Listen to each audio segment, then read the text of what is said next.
वैसे तो होली करीब है और देश पर होली का रंग चढ़ते आ रहा है, लेकिन होली के अलावा जो एक और रंग है, चुनावी रंग, वो बिहार में ज़्यादा दिखाई दे रहा है। जैसे जैसे बिहार के चुनाव की तारीखें नवंबर का समय करीब आ रहा है, वैसे वैसे बिहार में राजनीतिक गतिविधियां तेज हो रही हैं और राजनीतिक बयानबाजी भी तेज हो रही है।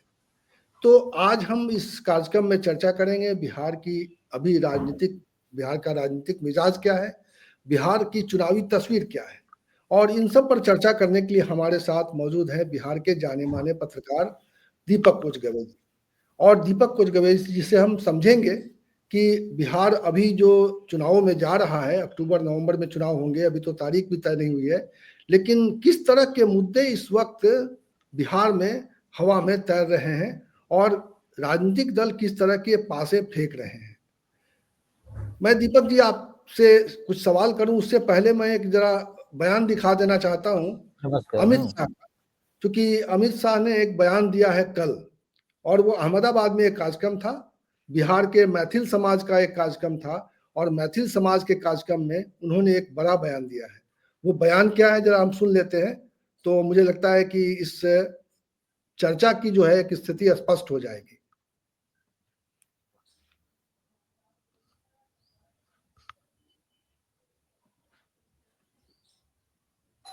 बिहार लोकसभा इलेक्शन में गया था, तब कहा था कि अयोध्या में राम मंदिर बन चुका, अब बारी मां सीता के भव्य मंदिर बनाने की।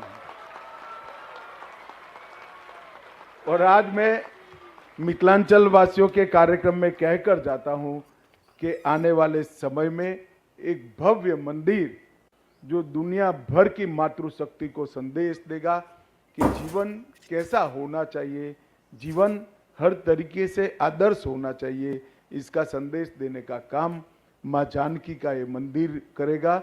और ये मंदिर निश्चित रूप से हम मनाएंगे।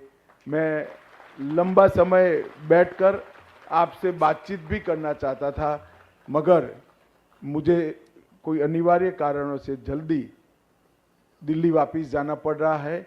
आने में भी थोड़ा लेट हो गया और जाना भी जल्दी है, तो बहुत तो बात नहीं करेंगे, मगर दिल्ली में चुनाव है, अरे बिहार में चुनाव है, आप सभी वहां आइएगा। मैं भी डेरा डालकर वहीं रहने वाला हूं, वहीं पर मिलेंगे। आप सभी को अनंत अनंत शुभकामनाएं, प्रणाम, नमस्कार। तो बिहार में डेरा डंडा डालेंगे, और एक और खास बात है कि बिहार में उन्होंने सीता जी के मंदिर का निर्माण का एक तरह से जो एक नया एक मुद्दा रख दिया है। अब बिहार में ऐसा लग रहा है कि भारतीय जनता पार्टी पिछले कुछ समय से जिस तरह से संतों महंतों का प्रवेश हुआ है, जिस तरह से कार्यक्रम आगे बढ़ रहा है बिहार में भाजपा का, उसे ऐसा लग रहा है कि भारतीय जनता पार्टी को इस बात पर पूरा यकीन है कि उसका धार्मिक मुद्दा जो है वही सबसे ज्यादा काम करने वाला है। क्या आपको लगता है कि बिहार में विपक्ष ने जिस तरह से संविधान और जातीय जनगणना और जातीय सवाल को उठाया है, उसमें राम का ये मुद्दा उनका उसकी काट कर पाएगा, या क्या होने वाला है? आपका आकलन क्या है? भगत जी, जो बयान अभी अमित शाह जी का आया, देखिए बिहार में जो चुनाव होने वाले हैं, आपको लग रहा है कि बीजेपी को कहीं ना कहीं ये बात लगी है या किसी एजेंसी ने उन्हें बताई है कि धर्म वहाँ भी थोकिए, धर्म के प्रति वहाँ के लोगों को आस्था है, और आपका जो मंदिर मस्जिद का इशू है वो आगे काम करेगा। आपको लगा जैसे उन्होंने सीता मैया की मंदिर की, तो नीतीश कुमार बहुत काम कर रहे हैं उस पर, उस मंदिर का मिथिलांचल के एरिया में कॉरिडोर बना रहे हैं नीतीश कुमार, जहाँ तक मेरी समझ और मेरी जानकारी है। ठीक है, क्योंकि एनडीए है तो साथ चलेंगे दोनों, वो तो अलग बात है। मगर आपको लगता है कि एकाएक बीजेपी धार्मिक नब्ज टटोल रही है, वहाँ धार्मिक नब्ज अभी टटोल रही है बिहार में बीजेपी? ये आपको इसलिए बता रहे हैं, जैसे अभी अमित शाह का ये बयान आया, और आपको है कि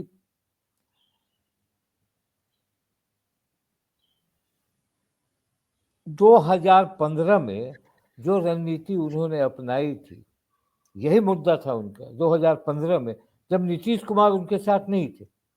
तो उस समय क्या हाल हुआ था बीजेपी का, नहीं सक्सेसफुल हो पाए थे। उस समय ये रणनीति उनकी शुरू हुई थी, मगर वो सफल नहीं हुई।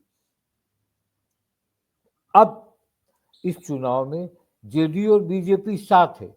कुछ मुद्दे पर जेडीयू को परहेज होगा, कुछ मुद्दे पर इनको परहेज होगा।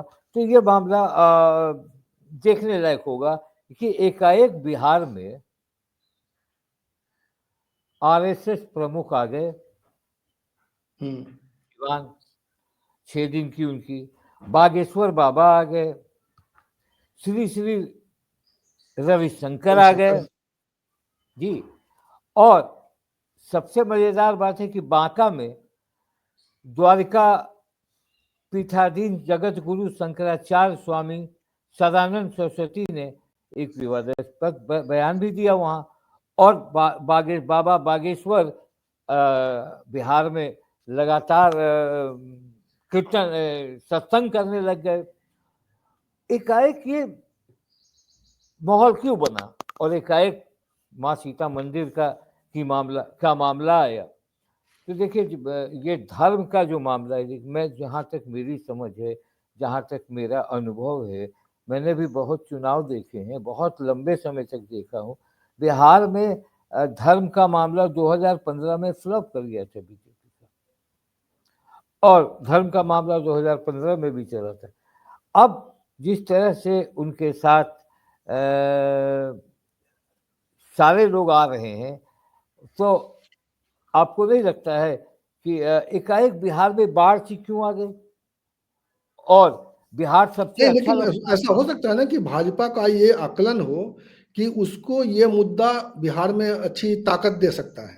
इस मुद्दे पर वो जो है, विपक्ष ने जो एक जातीय कार्ड खेलना शुरू कर दिया है, पिछड़ों की लड़ाई, दलितों की लड़ाई, अति पिछड़ों की लड़ाई का जो एक मुद्दा उठा दिया है, आरक्षण का सवाल जिस तरह से तेजस्वी यादव उठा रहे हैं, तो उनको काटने के लिए उनको ये मुद्दा सूट करता है। ये भी तो एक उनका आकलन हो सकता है, और इसकी वजह से उनको लग रहा है कि वो विपक्ष पर भारी पड़ेंगे इस मुद्दे के साथ। बाकी मुद्दे तो हैं ही। देखिए, जो आपका सवाल सही है। अभी जिस तरह से चुनाव का माहौल बन रहा है बिहार में, जिस तरह से विपक्ष ने मुद्दे उठाए हैं, उस मुद्दे में जो जातीय समीकरण है बिहार का, जो जातीय गणना की बात होती है, हर जाति को वो संख्या में बांटती है कि एक जाति इतनी संख्या में है। लेकिन भवेश जी, मैं बता रहा हूँ कि बिहार की टक्कर कुछ अलग है। बिहार में ये मैं मान सकता हूँ कि नीतीश कुमार को लेने के पीछे क्या मकसद था बीजेपी का। नीतीश कुमार नहीं लेते उनको, और ये बीजेपी अपना यही धर्म वाले मामले को लेकर चल पड़ती। देखिए, अभी जिस तरह विपक्ष का रुख है, जिस तरह से अभी विपक्ष में यूनिटी नहीं आ रही है, उसका फायदा उनको मिलेगा दोनों के तरफ से। हो सकता है, देखिए अभी एक नया विवाद उठ रहा है बिहार में। कहा कि होली के दिन, शुक्रवार को होली पड़ा, होली के दिन आप घर में न निकले, इशारा कहीं और था, कलेजा मजबूत करके घर से निकले। तो एक ये मुद्दा भी आ रहा है कि भाई होली के समय में शुक्रवार को होली पड़ता है। तो ये सब बातें अब बिहार में आएगी। परिणाम अभी देखिए हम एसेस नहीं कर सकते हैं। अभी देखिए बहुत सारी स्थितियां हैं। एसेस में ये लगता है कि महागठबंधन का क्या होगा। क्या कन्हैया कुमार एक नया फोर्स खोल देंगे, प्रशांत किशोर एक नया फोर्स खोल रहे हैं, इधर और लोग भी फोर्स खोलेंगे, तो कहीं ना कहीं ये महागठबंधन को तो सकते में लाएगा ना। तो उस सबको देखते हुए, इस माहौल को देखते हुए एकाएक ये बात जरूर है कि भाजपा अब की पूरे तरीके से राम मंदिर की बात करेगा। और वहां कुंभ बिहार से सटे उत्तर प्रदेश में है, कुंभ का भी असर लेना चाहेंगे कि भैया हमने कुंभ बहुत सक्सेसफुली कराया और बिहार के इतने लोग वहां गए, कुंभ का एक अलग हमने इंतजाम किया। ये कुंभ का भी मामला होगा। ये गुरुचार्य जो लोग आ रहे हैं उनका भी मामला, वो पूरी तरह से उसको हिंदुत्व में, हिंदू वोट को इकट्ठा करने तो में। एक तरफ हिंदुत्व के आधार पर जो है वो वोटों को एकत्रित करने की कोशिश कर रही है बीजेपी। दूसरी तरफ जो तेजस्वी यादव हैं लगातार वो यात्राएं शुरू कर चुके हैं। मैं देख रहा हूं कि वो महिलाओं के बीच में जाकर कार्यक्रम कर रहे हैं, महिला शक्ति को जगा रहे हैं, महिलाओं को जो है जो बाकी राज्यों में जिस तरह से 2,000-2,500 रुपए जो है एक मासिक जो है उनको सहायता देने की बात हो रही है, वो अभी से कमिटमेंट कर रहे हैं। नौजवानों को जो है नौकरी का वादा कर रहे हैं। तो ये सारे मुद्दे जो है ये कितना भारी पड़ेंगे। तेजस्वी यादव का जो मुद्दा है नौजवानों से जुड़ा हुआ, जो महिलाओं से जुड़ा हुआ, ये मुद्दे आपको लगता है कितनी गंभीरता से बिहार ले रहा है और लेगा? देखिए, जहाँ तक नौकरी का रोजगार का मामला है, जो तेजस्वी यादव ने 2020 के चुनाव में इस मुद्दे को उठाया था, वो मुद्दा उस समय बहुत ही टटका था, जिसको कहते थे वो मुद्दा उनके चेन में फंस गया था कि हाँ अब इस मुद्दे को लेकर चलेंगे, और वो मुद्दे में उन्होंने कुछ किया भी था। और जब सरकार बनी थी उनके साथ तो उन्होंने प्रेशर दिया था मुख्यमंत्री को, जैसा लोग समझते हैं, तो कुछ रोजगार मिला था। मगर इस चुनाव में रोजगार एक मुद्दा बहुत पिन करने वाला नहीं होगा तेजस्वी यादव पर, क्योंकि आप देखिएगा कि रोजगार जनता दल यूनाइटेड की तरफ से, एनडीए की तरफ से दिया जा रहा है। कल ही आपने देखा होगा गांधी मैदान में 50,000 लोगों को रोजगार दिया गया है मुख्यमंत्री के द्वारा। शिक्षकों की भर्ती के बाद उनको नियुक्ति पत्र दिया गया। तो कहीं ना कहीं रोजगार के प्रति तेजस्वी यादव के प्रति कुछ युवाओं को इस बात का विश्वास है कि तेजस्वी नहीं होते तो ये मामला नहीं आता, और तेजस्वी जो कहते हैं वो कर देते। ये मसला बैठा हुआ है। मगर मैं ये कह रहा हूँ कि भाजपा अपनी पूरी टीम उतारेगी। देखिए, बाबा बागेश्वर आए, मनोज तिवारी पहले आ गए, और मनोज तिवारी ने बताया वो मनीष कश्यप के टीवी ऑफिस का उद्घाटन करने का बहाना था। आज वहाँ बागेश्वर बाबा कह रहे हैं बिहार हमको सबसे अच्छा लगता है, बोलते हैं खुलेआम, बिहार के नौजवान बहुत अच्छे लगते हैं। और वहाँ भागलपुर में श्री रविशंकर जी के आसपास कौन दिख रहे हैं? बगल में अश्विनी चौबे, इधर शाहनवाज, और पीछे में पूरी भाजपा की टीम। वहां पे कहीं ना कहीं दिख रहा है कि भाजपा इसको स्पॉन्सर कर रही है, इस प्रोग्राम को, या प्रेरित कर रही है, और भाजपा के पक्ष में ये जाने वाला दिखता है। अच्छा, एक चीज और बताइए कि ये जो अभी प्रशांत किशोर जो एक और कोण आ गया है बिहार के चुनाव में, प्रशांत किशोर, अभी मैं थोड़ी देर पहले प्रशांत किशोर की प्रेस कॉन्फ्रेंस देख रहा था। मैं चाहता हूं कि आपसे सवाल करने से पहले प्रशांत किशोर का वो बयान ही सुनवा दूं। वो आधे घंटे से ज्यादा समय का प्रेस कॉन्फ्रेंस था वो, लेकिन मैंने कुछ थोड़ा सा हिस्सा जो है उसको मैं चाह रहा हूँ कि दर्शकों के लिए पेश करूँ, और फिर उसके बाद प्रशांत किशोर की भूमिका किस तरह से बन रही है बिहार में, प्रशांत किशोर किस तरह से उनकी राजनीति जो है बाकी दलों के चुनावी प्रोस्पेक्ट पर को प्रभावित करेगी, ये हम आपसे समझने की कोशिश करेंगे। भी सर्वे एजेंसी के नंबर पर टिप्पणी नहीं करना चाहते हैं। 2-2.5 साल से हम बिहार में घूम रहे हैं, और थोड़ी बहुत सर्वे और नंबर की जानकारी मुझे भी ये समझ है। वो सी वोटर का नंबर है, वो स्वतंत्र है, उनका स्वागत है जो लिख रहे हैं, जो बता रहे हैं। आप आने वाले 3-4 महीने में देखिए किसका नंबर कहाँ रुकता है। अभी जिस दरभंगा में आप हैं, यहाँ पर पहले राजद का गढ़ हुआ करता था, अब जो है कई सालों से जो है भाजपा यहाँ गढ़ बनाई गई है। आपने उसको कहते हैं लोकप्रिय विधायक है यहाँ। ज्यादातर शहरी क्षेत्र में लालू जी के जंगल राज के बाद से शहरी क्षेत्रों में भाजपा के विधायक इसलिए जीतते रहे हैं कि लोग लालू जी के पार्टी को वापस नहीं वोट देना चाहते हैं। दरभंगा में जो स्थिति है, ऐसा कई जगहों पर स्थिति ऐसी है जहां लोग विधायक से बहुत नाराज हैं, लेकिन किसी भी हालत में वो राजद को वोट नहीं दे सकते हैं, राजद का जंगल राज की कल्पना नहीं कर सकते हैं, इसलिए भाजपा के विधायक जीत रहे हैं। जैसे ही जनसुराज अभी आएगा, आप देखिएगा सीधा मुकाबला भाजपा वर्सेस जनसुराज में होगा, खासकर शहरी क्षेत्रों में। बिना किसी लाग लपेट के दरभंगा शहर में सीधी लड़ाई जनसुराज और भाजपा में होगी, और निश्चित तौर पर भाजपा को यहाँ हारना पड़ेगा, क्योंकि ये इतने दिन से यहाँ पर रहे हैं, और जनता एकदम त्रस्त है आपके यहाँ विधायक से। एक चीज आपको बता दें कि भाजपा जो है बिहार में, इनसे ज्यादा कायर इनसे ज्यादा डरपोक, इनके जैसा नेतृत्वहीन कहीं भाजपा का यूनिट पूरा देश में नहीं होगा। इनको कोई, आप जिस सर्वे की बात कर रहे हैं सी वोटर वाला, उसमें देख लीजिए कि भाजपा के नेता सम्राट चौधरी को कै % वोट आया है। तो फिर तेजस्वी क्यों कहते हैं कि आप भाजपा के बी टीम हैं? अब तेजस्वी को भैया मुफ्त में मुसलमानों का वोट लेने का आदत लगा है। नहीं, आप सुन तो आ तो रहे उसी पर। आपको मुफ्त में वोट आदत लगा है कि मुसलमानों को डराओ कि भैया हमको न दोगे तो भाजपा आ जाएगी, तो बेचारा मुसलमान मजबूरी में वोट दे देता है।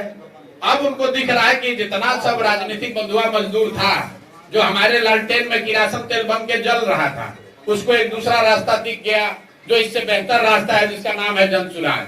तो लालटेन से किरासन तेल निकलेगा तो लालटेन तो फकफकाएगा ही ना भाई, फकफका के फिर थोड़े दिन में बंद हो जाएगा। तो तेजस्वी यादव की जो लालटेन है, जिस दिन मुसलमान उस लालटेन से निकल गए, किरासन तेल निकल गया, उस दिन उसका बुझना तय है। इसलिए वो घबरा रहे हैं और घबराहट में कुछ बोल रहे हैं। दीपक जी, दो बातें हैं। एक तो प्रशांत किशोर जो आखिर में कह रहे हैं, वो इशारा ये कर रहे हैं कि तेजस्वी यादव के जो मुस्लिम वोट है, जिसकी वजह से तेजस्वी यादव की ताकत एक दिखाई देती थी चुनाव में, 2020 के चुनाव में उनका जो नौजवानों के प्रति जो उनका एक आग्रह था कि हम सब के लिए हम नौकरी रोजगार देंगे, उसको लेकर उनको बड़ी बड़ी कामयाबी मिली। देखा जाए तो एक सबसे बड़ी पार्टी के तौर पे उभरे, वहां पर सबसे ज्यादा मतलब सीट लाने वाली वो भी पार्टी बनी, लेकिन वो सत्ता तक नहीं पहुंच पाए।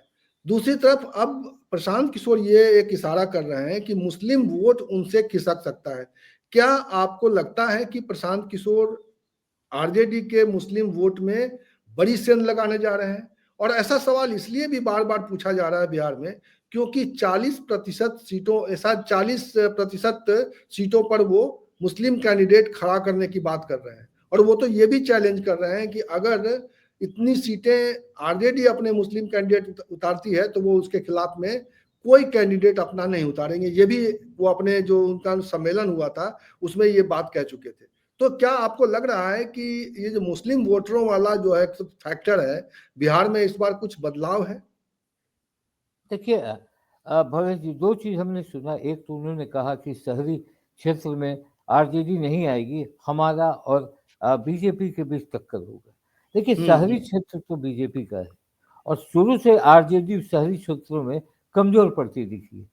इसमें जब से चुनाव का ये हुआ तो अर्बन वोटर्स का जो मेंटेलिटी है, वो मेंटेलिटी एक बीजेपी के पक्ष में ही रहता है, चाहे वो पटना हो, चाहे वो कोई अन्य शहर हो। आपने देखा अभी लोकसभा के चुनाव में, आपने देखा कि कुछ जैसे पटना, पाटलिपुत्र, वो भी शहरी क्षेत्र, उसमें आरजेडी ने जीत दर्ज की।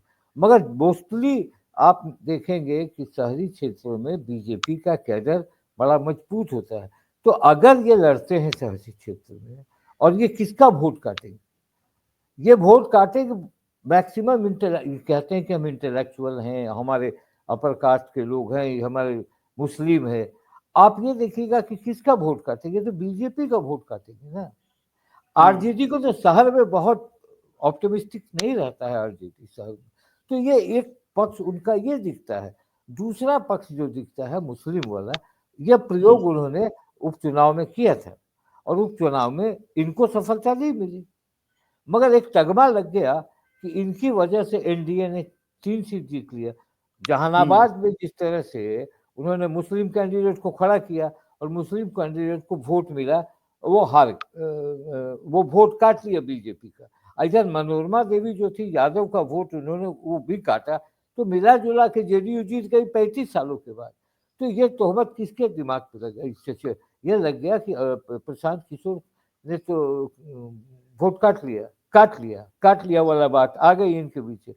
मगर मुस्लिम गया था कि हमारी रक्षा करने के लिए एक पार्टी आएगा तो हम देखेंगे क्या होगा। मगर जब आप हार गए और वहां बीजेपी की जीत हो गई, मुस्लिम अब अपने वोट को वेस्ट नहीं करेगा। ये भी मैं एक अनुभव से बात कर रहा हूँ। मुस्लिम कहेगा कि तो आप ये कहना चाह रहे हैं कि मुस्लिमों का समर्थन प्रशांत किशोर को बड़ा मतलब क्लियर नहीं है कि मुसलमान क्या रुख लेंगे, और मुसलमान वही रुख लेंगे जो कहा जाता है कि मुस्लिम वोट उधर जाता है जिधर वो भाजपा को हराने वाले लोग खड़े होते हैं। तो इस वजह से प्रशांत किशोर मुस्लिम वोटों का जो है, जिस तरह से वो दावा कर रहे हैं कि आरजेडी के मुस्लिम वोटरों को वो काट लेंगे या उनकी तरफ मुड़ जाएंगे, वो लालटेन में से कह रहे हैं कि तेल रिस रहा है, निकल रहा है और इसीलिए तेजस्वी छटपटा रहे हैं।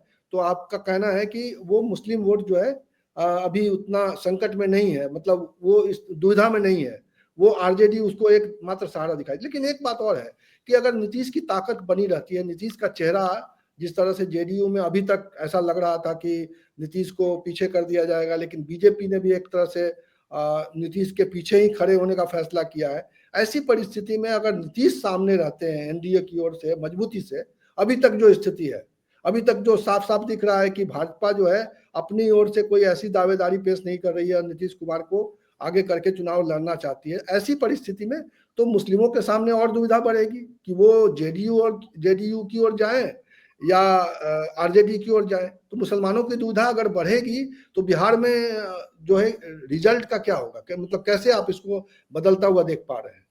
देखिए, नीतीश कुमार जिस तरह से मुसलमानों के पक्षधर रहे, नीतीश कुमार ने काम भी किया मुस्लिमों के लिए। आपने देखा कि कब्रिस्तानों की घेराबंदी हुई, फिर हज भवन का ये हुआ, और भागलपुर दंगा में जो भी बातें उनसे मुस्लिमों को उन्होंने राहत दिलाई और मुजरिमों को पकड़वाया। तो ये सारी बातें कुछ इंटेलेक्चुअल मुस्लिम, जैसे पसमादा की भी बात करेंगे तो मैं बाद में करूँगा, तो कुछ मुस्लिम नीतीश कुमार को पसंद करते हैं, ऐसी बात नहीं है कि नहीं पसंद करते हैं। और अभी जिस तरह से बीजेपी के एजेंडे को वो चलने दे रहे हैं, उससे मुस्लिमों में मरमरिंग है। क्योंकि जैसे मान लीजिए वक्फ बोर्ड का मामला, उसमें चुप्पी, और बहुत सारे ऐसे मामले हैं, जैसे अभी बिहार में बीजेपी का एमएलए कह रहा है कि शुक्रवार को आप ना निकले, यानी मुस्लिम को आप एक दिन नमाज पढ़ते हैं, हमारे साल में एक बार पर्व आता है। ये पहली बार ऐसा हो रहा है कि बिहार में ये कहा जा रहा है कि आप घरों से ना निकले। इस पर नीतीश कुमार की चुप्पी है, बहुत सारे ऐसी बातों पर चुप्पी है। तो मुस्लिम कहीं ना कहीं एक ठौर चाहता है कि मेरा एक ठौर है, जो ठौर उसको आरजेडी में हमेशा मिलता है। लोग कहते हैं कि आरजेडी उनको यूज करती है, मगर कहीं ना कहीं उस विनिंग पार्टी को देना चाहती है जो टकराएगा बीजेपी से। और अभी ये बात सच में है कि बीजेपी की असली लड़ाई आरजेडी से है, चाहे उनके परसेंटेज के हिसाब से हो, चाहे उनको, तो ये डर भी आरजेडी से उनको है। और आरजेडी भी जानती है कि उनकी टकराहट बीजेपी से, ये दो पार्टी की बात है, कांग्रेस बीच में आ रही। तो मैं ये कहता हूँ कि एक प्रयोग हुआ था, एक प्रयोग मुस्लिमों ने 4 विधानसभा में किया था, जो बेलागंज में हुआ था, इमामगंज में हुआ था, तरारी में हुआ था, और एक और तरारी, और एक 4 जगहों पर हुआ था। 4 जगहों पर प्रशांत किशोर ने अपने उम्मीदवार खड़ा किया था, मगर मुस्लिम को वो चीज़ नहीं मिला, वो स्ट्राइक नहीं मिल पाया जो स्ट्राइक की वो तलाश कर रहे थे। उस स्ट्राइक में सीधे वो जो स्ट्राइकर है वो पॉकेट में घुस गया और फाइन हो गया। इसका मतलब है कि वो चारों सीट एनडीए जीत ली। तो इसको बड़ा गंभीरता से देखना होगा कि भैया एनडीए के को जिताने के लिए, देखिए अब ओबीसी का भी इंटरेस्ट होगा, सीमांचल में अब ओबीसी भी चाहेंगे। तो सीमांचल में अगर जिस तरह से घुसपैठ है, जिस तरह से कांग्रेस ने 2 सीट वहां जीती, ओबीसी ने वहां से आदमी अपना खड़ा भी किया था, मगर उनको सफलता नहीं मिली। तो ये कहीं ना कहीं मुझे लगता है कि मुस्लिम वोटर्स भी अभी दुविधा में हैं।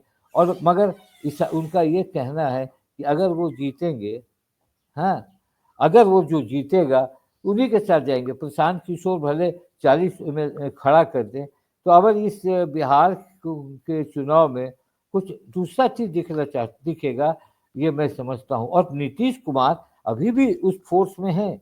नीतीश कुमार को इधर से बार बार कह कि भाई नीतीश कुमार का ठीक है, उनकी कुछ एक्टिविटीज खराब हो गई, जो दुख भी पहुंचाता है एक बहुत अच्छे मुख्यमंत्री को, जैसे रविशंकर के साथ वो किए, आर.के. सिन्हा के साथ वो किए। तो ये करने से उनका जो पिच खराब किया जा रहा है, वो पिच खराब भी हो रहा है। शायद हो सकता है उनका पिच आसपास के जो उनके लोग वही खराब करना चाहते हैं, ये सारी बातें। मगर नीतीश कुमार का जिस तरह का वोट बैंक है वो अभी भी है। जी, बिल्कुल नीतीश कुमार का वोट बैंक जो है वो है, लेकिन 2020 के चुनाव में हम लोगों ने देखा था कि किस तरह से नीतीश कुमार एक तरह से पिछड़ते हुए दिखाई दे रहे थे, और आखिरकार भारतीय जनता पार्टी ने उनके खिलाफ एक ऐसा दांव फेंका था जिससे नीतीश कुमार पस्त हो गए थे और बहुत उनकी सीटें घट गई थी। अभी वाली जिस प्रेस कॉन्फ्रेंस के कुछ हिस्से को मैंने दिखाया प्रशांत किशोर के, उसी प्रेस कॉन्फ्रेंस में प्रशांत किशोर एक ये भी दावा कर रहे थे कि नीतीश कुमार चुनाव तो लड़ेंगे बीजेपी के साथ, लेकिन आगे चुनाव उसके बीजेपी के साथ बने रहेंगे इसकी गारंटी अभी भी नहीं है। वो जो कह रहे थे उसका आशय यही है। तो खैर अभी तो राजनीति बिहार में अपने चरम पे है और चुनाव जैसे जैसे नजदीक आएंगे।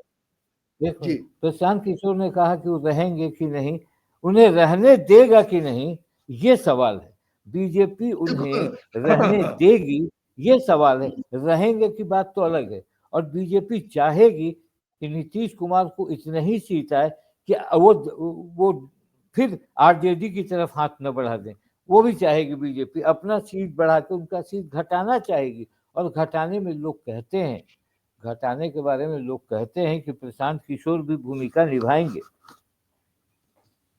जी, तो बिल्कुल बहुत ही अहम चुनाव है इस बार जो बिहार का चुनाव है। कई दांव पेच हैं जो अभी सामने आएंगे, अभी पूरी तरह से दांव पेच सामने नहीं आए हैं, और बहुत सारे सवाल हैं, बहुत सारे मुद्दे हैं, बहुत सारे जो व्यक्तित्व हैं वो वहाँ निकल कर आएंगे। अभी तो चुनाव की शुरुआत भी नहीं हुई है, लेकिन जिस तरह से होली के रंग में बिहार में चुनावी रंग घुल रहा है, उससे साफ लग रहा है कि बिहार जो है अब चुनावी राह पर निकल चुका है। और इस चुनावी राह पर कब क्या कैसी परिस्थितियां बनेंगी, कौन आगे रहेगा, कौन पिछड़ जाएगा, कौन किसको पीछे करके फिर वो आगे आ जाएगा, अभी कहना बहुत मुश्किल है। तो बिहार पर हम लोग लगातार चर्चा करते रहेंगे और देखते समझते रहेंगे कि क्या मुद्दे जो है बिहार में सरकार बनाने की संभावनाओं की ओर बढ़ रहे हैं, कैसे कौन से दल किस मुद्दे को लेकर आगे बढ़ना चाहती है और बिहार के बारे में कौन सोच रहा है, और बिहार खुद अपने बारे में क्या फैसला कर रहा है, कैसे किन दलों की ओर उसका रुझान दिखाई दे रहा है। क्योंकि जब हमने पिछली बार बात की थी उसके बाद से कई चीजें अभी भी बदल गई हैं। बीच में एक सी वोटर का सर्वे भी आया था, उस सर्वे में ये बताया गया कि तेजस्वी यादव सबसे ज्यादा पॉपुलर मुख्यमंत्री के रूप में देखे जा रहे हैं। ऐसी परिस्थिति में जब उनको एक पॉपुलर मुख्यमंत्री के रूप में देखा जा रहा है, दूसरी तरफ दल के आधार पर उनकी स्थिति उतनी मजबूत नहीं है, तो क्या होने वाला है, बहुत कुछ अभी भविष्य के गर्भ में है। दीपक जी आपका बहुत बहुत शुक्रिया। इस चर्चा को हम जारी रखेंगे, बिहार पर लगातार हम नजर बनाए हुए हैं, और इसी तरह की चर्चा, इसी तरह के विमर्श और इसी तरह के सवाल के साथ हम फिर मिलेंगे। और हम अपने दर्शकों से आखिर में यही कहना चाहते हैं कि अगर आपने अभी तक हमारा ये चैनल सब्सक्राइब नहीं किया है तो प्लीज इसे सब्सक्राइब कर लीजिए और बेल आइकन भी जरूर दबा दीजिएगा, ताकि जब भी कोई नया वीडियो बने तो उसका नोटिफिकेशन आपको मिल जाए। बहुत बहुत शुक्रिया, नमस्कार।